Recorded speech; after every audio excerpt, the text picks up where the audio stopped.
وننتقل إلى هذا العنوان السيدات والسادة في محافظة البحر الأحمر وتحديدا في مدينة الغردقة.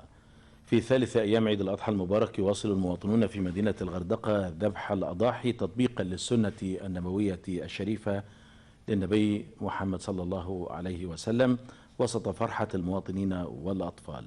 نتابع.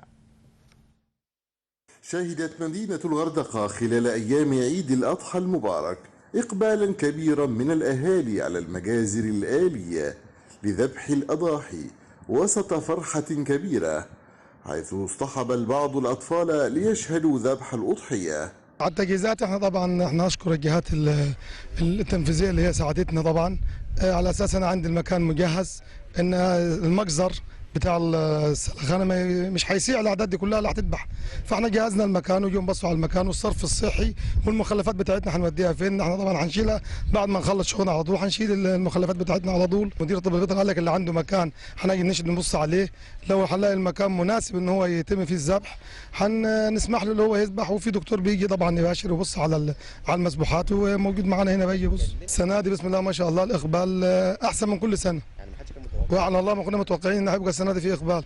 عاملين لهم مكان مؤمن عشان ما حدش يتعور من بتاعه، بندخل عجل وبنتحكم فيه ويعدي العيد على خير وكل سنه وانتم طيبين. تم فتح المجازر الآلية طوال ايام العيد للمضحين بالمجان، حيث يتم الكشف على الأضاحي قبل وبعد الذبح بدون اي رسوم خلال ايام العيد. المكان ده يعتبر مكان بعيد عن الغردقه شويه، ولكن طبعا عشان البيئه وكده فاعتقد ان ده الموضوع ده كويس، علشان برضو الذبح يعني في وسط البلد بيبقى صعب شويه، فده شيء كويس. انا جايب ولادي احمد وعبد الرحمن معايا، وبرضو زي ما حضرتك شايف يعني في بهجه كده وفي كل الاسر جايه. كل سنه على الحمد لله، دي حاجه طيبه يعني جدا يا فندم، يعني فرحه عيد بقى زي ما حضرتك عارف، والناس كلها تبقى فرحانه باليوم ده وربنا تقبل ان شاء الله. يعني الحمد لله نحن نحيي سنه النبي عليه الصلاه والسلام، والحمد لله الاجهزه التنفيذيه بتوفر لنا هنا المجازر الامنه تحت الاشراف وزاره البيئه والطب البيطري.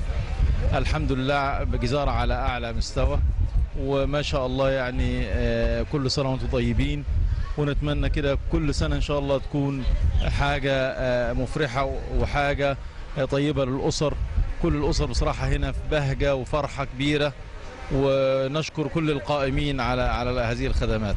كما أنه يتم تطبيق غرامة 50,000 جنيه لمن يقوم بذبح الأضحية بالشارع.